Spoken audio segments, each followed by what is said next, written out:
বাপি সাউন্ডের সামনে যদি অন্য সেটআপ পড়ে যায়, বাপি সাউন্ড যা অবস্থা করে।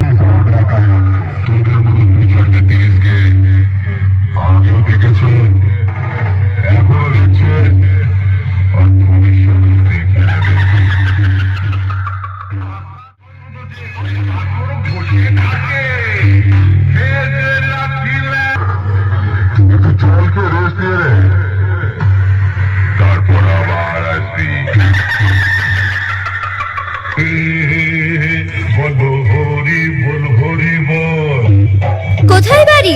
আমতারা বাগালপাড়া। সে